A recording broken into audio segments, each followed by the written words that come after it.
नमस्ते दोस्तों, आज हम एक कहानी सुनेंगे जिसका शीर्षक है पहले सोचें घबराएं नहीं। तो चलिए शुरू करते हैं कहानी। पुराने समय में एक व्यापारी ने किसी धनी साहूकार से पैसा उधार ब्याज पर लिया था, लेकिन व्यापार में नुकसान हो जाने की वजह से वह साहूकार का पैसा लौटा नहीं पा रहा था। व्यापारी की एक बेहद सुंदर बेटी थी। साहूकार बड़ा कुटिल था। उसने सोचा कि व्यापारी पैसा तो वापस नहीं कर पा रहा है, क्यों न इसकी लड़की का परिस्थितिवश फायदा उठाया जाए। उसने व्यापारी को एक सुझाव दिया कि वह अगर अपनी बेटी की शादी उस साहूकार से कर दे तो वह व्यापारी का सारा कर्ज माफ कर देगा। व्यापारी बेचारा मरता क्या न करता। उसने अपनी बेटी को सारी बात बताई। समस्या बड़ी थी। साहूकार अधेड़ उम्र का कुरूप व्यक्ति था। अब उस बेटी के आगे दो ही रास्ते बचे थे। पहला, या तो साहूकार से विवाह करने से इनकार कर दे और अपने पिता को कर्जे में दबा रहने दे।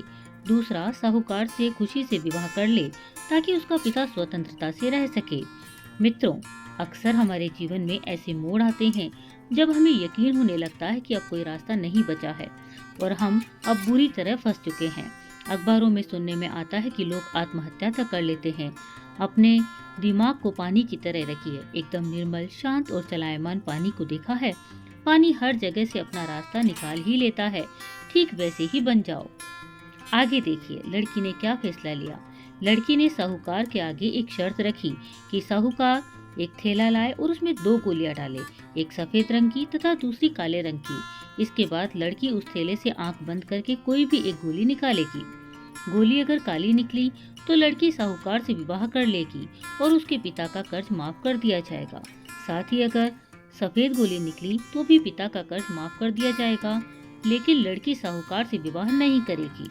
साहूकार तुरंत बात मान गया और जल्दी ही एक थैला लेकर आ गया।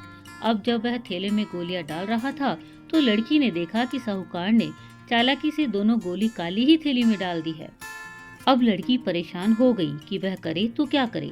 साहूकार का भांडा फोड़ भी दे तो वह किसी दूसरी चाल में उसको जरूर फंसाएगा। लड़की कुछ सोचकर आगे बढ़ी और उसने थैले से एक गोली निकाली और गोली बाहर निकालते ही उसके हाथ से छिटका दी, जिससे गोली नाली में जा गिरी। लड़की बोली, माफ करना, गोली मेरे हाथ से छिटक गई, लेकिन चिंता की कोई बात नहीं। थैले में अभी दूसरी गोली भी तो होगी, उसे देख लेते हैं।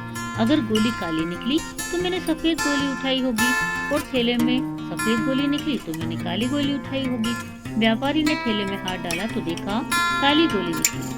व्यापारी बोला, आहा, पेटी में तो काली गोली बची है, इसका मतलब तुमने सफेद गोली चुनी थी। साहूकार बेचारा बोलता भी क्या, अगर बोलता तो चोरी पकड़ी जाती। इस प्रकार पिता का कर्ज भी माफ हो गया और बेटी ने अपनी रक्षा भी कर ली। जब तक आप समस्याओं के समाधान के बारे में नहीं सोचेंगे तब तक आप समस्याओं में ही उलझे रहेंगे।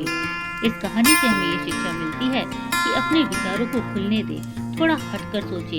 यह सोचें कि हर समस्या का हल है तो मेरी समस्या का भी कोई ना कोई हल जरूर निकलेगा।